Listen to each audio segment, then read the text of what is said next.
கேள்வி பார்வையாளர் வணக்கம். இன்றைய நேர்காணலில் நாம் சந்திக்க இருக்கும் சிறப்பு விருந்தினர் மதுரை உயர்நீதிமன்ற வழக்கறிஞர் மானகிரி செல்வகுமார் அவர்கள். சார் வணக்கம். வணக்கம். விஜய் அவர்கள் புதிதாக 17வது முதலமைச்சராக தமிழ்நாட்டு முதலமைச்சராக பதவியேற்றாங்க. பல்வேறு கேள்விகள் அவர் நோக்கி எழுப்பப்படுகிறது. முக்கியமா பார்த்தோம்னா முதல் கையெழுத்தாக எது போடுவார்னு பல கருத்துக்கள் இருந்துள்ள சூழல்ல 200 யூனிட், அதாவது 500 யூனிட்டுக்குள்ள மின்சாரத்தை பயன்படுத்துறவங்க 200 யூனிட் இலவசன்ற மாதிரி கருத்து வச்சிருக்காங்க. சிங்கப்பெண் காவல்படை, மது ஒழிப்பு, இதுக்கெல்லாம் சில பிரிவுகள்லாம் உருவாக்கியிருக்காங்க. எப்படி பாக்குறீங்க சார்? முதல்ல பார்த்தீங்கன்னாக்க புதிதாக பதவியேற்றுள்ள மாண்புமிகு முதல்வருக்கு நம்ம வாழ்த்துக்களையும் வணக்கத்தையும் தெளிச்சுக்குவோம். அதாவது நேற்று அந்த பதவியேற்பு விழாவை நம்ம பார்த்தோம். அவர் ரொம்பவும் ஆக்ரோஷமாக பேசியிருக்காரு. யாருமே எதுவுமே கற்றுக்கிட்டு வர்றது கிடையாது. பின்னால் பார்த்தீங்கன்னாக்க மனிதன் பிறப்பே அப்படித்தான், கொஞ்சம் கொஞ்சமாக தானே வரோம். இன்னைக்கு மக்கள் பார்த்தீங்கன்னாக்க 8 கோடி மக்களும் நான் முதல்வன்றாரு.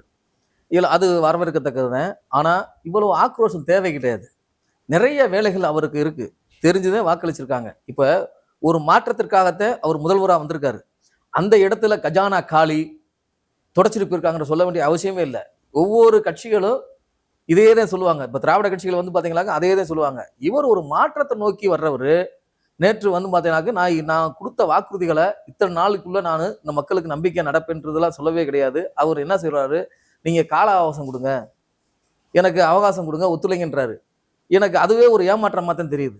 இப்போ அவர் பார்த்தீங்கன்னாக்க நம்ம அடிப்படையில் சொல்லணும்னாக்க ஒரு முள்கிரீடம் தான் இது. அரசியல் அவர் சாதாரணம் இல்லை. குட்டி நண்பா நண்பிசுகளுக்கெல்லாம் நம்பி தான் ஓட்டு போட்டாங்க. அதுன்றப்போ அதுக்கெல்லாம் நன்றி சொல்லும் போது இது அதுல இருந்தே தெரியுது. இது என்ன காரணத்துக்காக எப்படி வந்திருக்காங்க, இது என்ன விஷயம், அனுபவம்ன்றது எப்படின்றது தெரியல.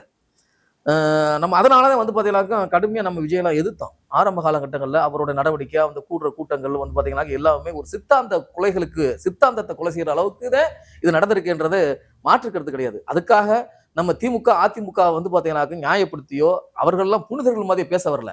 முழுக்க முழுக்க சாதியமாகவும் ஒரு சார்பு தன்மையோடையும் ஒரு மன்னராட்சி மனநிலையை ஆட்சி நடத்தினதுனாலதான் மக்கள் வெகுண்டெழுந்து வாக்களிச்சிருக்காங்க. அது இவர் எப்படி சரி செய்ய போறாருன்ற கேள்விதான் எல்லாருடைய மனதிலையும் இப்ப இருக்கு.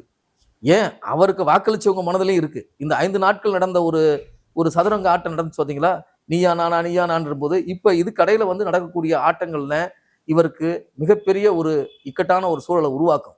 இவர் அதை சமாளிக்க போறாரா, மக்கள் நல திட்டங்களை செயல்படுத்த போறாரான்றாரு. இப்ப பாத்தீங்கன்னாக்கா அனைத்து மகள் காவலினும் எல்லா இடத்துலயும் இருக்கு, அதிரடிப்படை இருக்கு. சிங்கப்பெண் படைன்றது அவங்களோட இதுதான். இப்போ மதுவிலக்கு பிரிவு இருக்கு, இவர் போதை ஒழிப்பு பிரிவுன்னு இருக்காரு. இங்க போன ஆட்சிகள்ல பாத்தீங்கன்னாக்கா இந்த அரசியல்வாதிகள் பூராமே அனைவருமே இப்போ பாத்தீங்கன்னா திராவிட கட்சிகளா இருக்கட்டும், இப்போ மதுரை எடுத்துக்கிட்டாங்க, குறிப்பிட்ட அரசியல் கட்சியோட மாவட்ட தலைவர்கள் இருந்தாங்க, அவங்க தான் அமைச்சரா இருந்தாங்க. அவங்களை சார்ந்தவர்கள் தான் இங்க பாத்தீங்கன்னா போதைப் பொருளை வியாபாரம் எடுத்துக்கிட்டு இருக்காங்க. அவருக்கு நீங்க பாத்தீங்கன்னா வெளியிலாம் தேவைனா சிறைகளை பாத்தீங்கன்னா முறைப்படுத்தினாவே இந்த போதை ஒழிப்பை பாத்தீங்கன்னா நிதர்சனமா தடுத்துடலாம். எல்லாமே இருக்கக்கூடிய அந்த போதைப் பொருள் வியாபாரிகள் பூராமே ரவுடிகள்ன்ற பேர்ல போய் சிறையில இருந்துக்கிட்டு அந்த சிறையில இருந்தே வெளியில பாத்தீங்கன்னா இளைஞர்களை பாத்தீங்கன்னா இன்னைக்கு இவர் கட்சிக்காரங்களே சொல்றேன் நான், இவருடைய சார்ந்த இருக்காங்கல்ல அந்த நபர்களே இன்னைக்கு பாத்தீங்கன்னா போதை வஸ்துகளை உபயோகப்படுத்துகிற நபர்களாக இருக்காங்க. இன்னைக்கு போதை இந்த சமூகத்தை சீரழிச்சிருக்கு.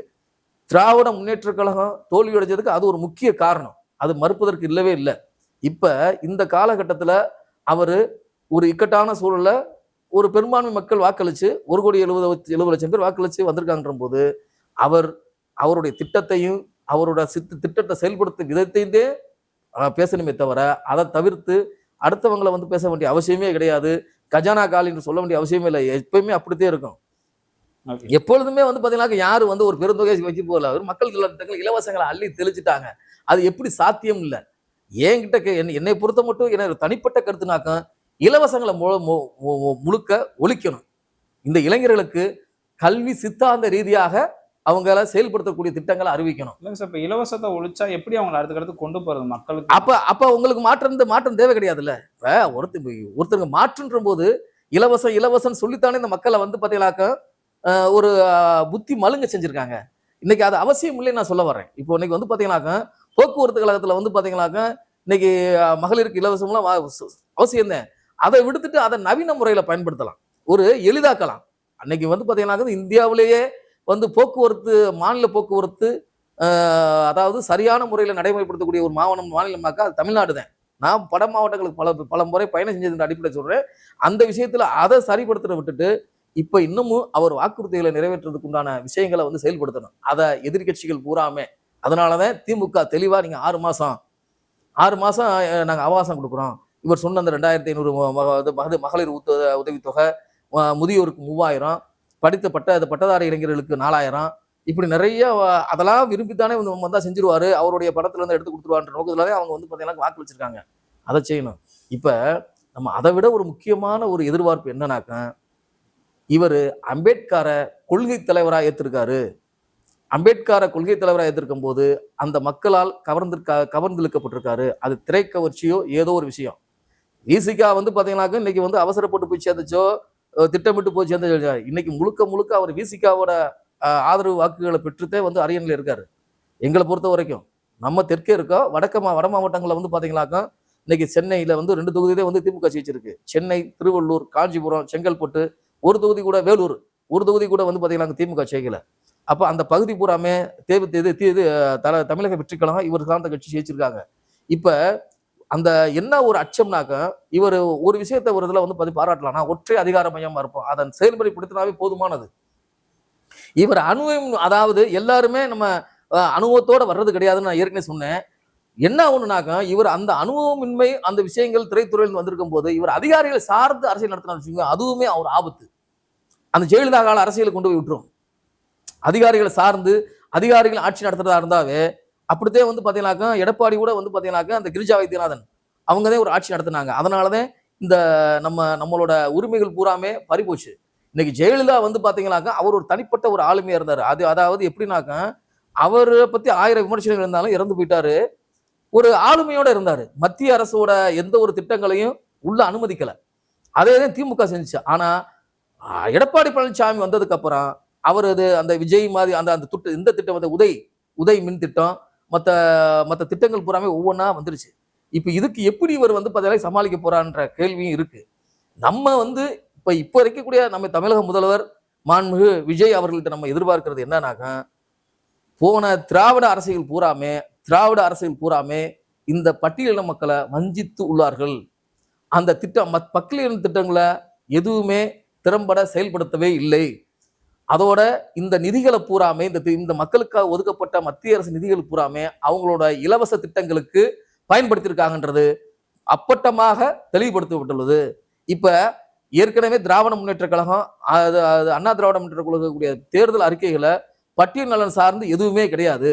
அதனால இந்த காணொளி வாயிலாக மாண்புமிகு முதல்வருக்கு நம்ம வைக்கக்கூடிய கோரிக்கை என்னன்னாக்க, நீங்க எந்த ஒரு சிறப்பு நிதியும், மத்திய அரசு நிதியோ மாநில அரசு நிதியோ இந்த பட்டியல் நலன் சார்ந்து மட்டுமே நீங்க செயல்படுத்தணும். அதை திருப்பி அனுப்புறதோ அவசியமே இல்லை. இப்ப அம்பேத்கர் வந்து பாத்தீங்கன்னா சமூக நீதி சம வாய்ப்பு குறித்து தான் பேசியிருக்காரு. நீங்க அவரை கொள்கை தலைவரா ஏத்திருக்கீங்க.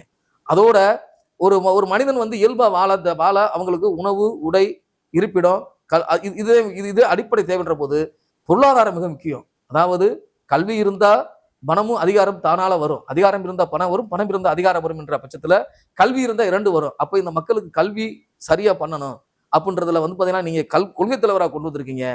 இங்க பேரளவுக்குத்தான் இந்த துறை வந்து ஆதி திராவிடர் நலத்துறை என்று ஒரு சாதி பேர்ல இந்த துறை வந்து இயங்கிக்கிட்டு இருக்கு. அதுல ஒரு சாதி மக்கள் மட்டும்தான் பயனடைஞ்சுக்கிட்டு இருக்காங்க. இந்த திட்டங்கள் பூராமே சரியா ஆதிரான மாணவர்களை போய் சென்றடையவே இல்லை என்பது தகவல் அறிவு சட்டம் மூலமாக தெளிவாக தெரியுது. அதுக்கு பயன்படுத்தக்கூடிய தொகைகள் பூராமே, நிதிகள் பூராமே விழலுக்கு இறைத்த நீர் போல் வீணாத்தையும் போயிட்டு இருக்கே தவிர அது முறையானது இல்லை.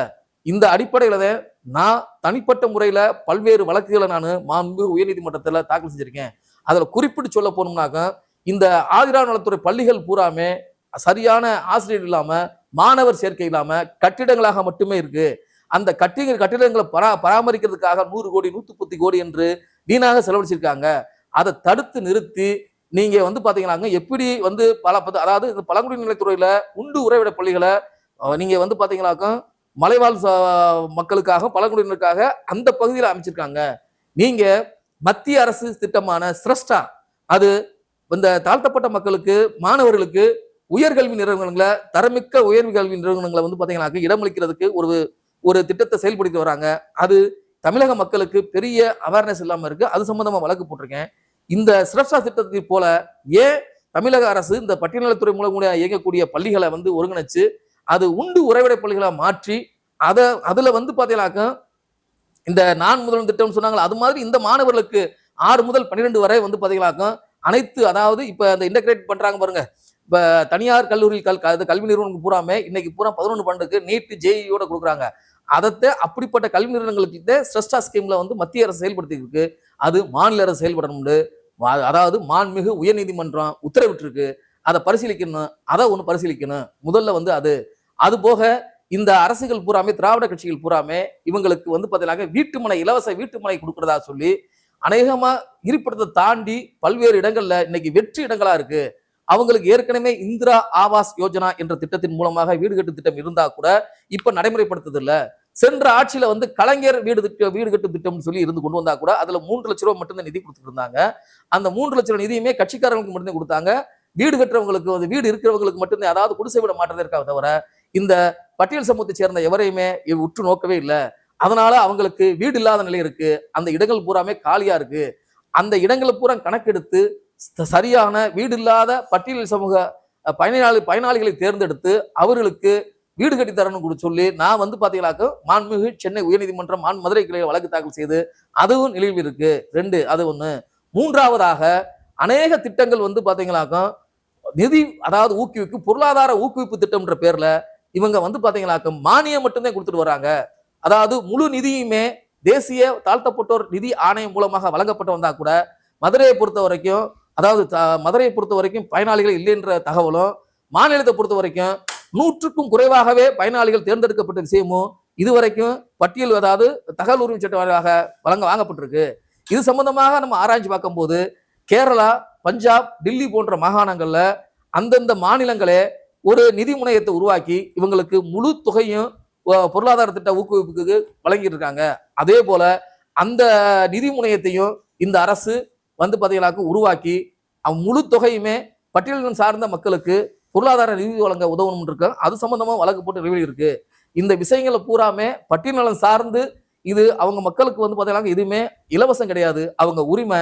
அதை அவங்க செயல்படுத்தினாவே இந்த அரசு வந்து பாத்தீங்கன்னா வரவேற்கத்தக்க அரசா இருக்கும்.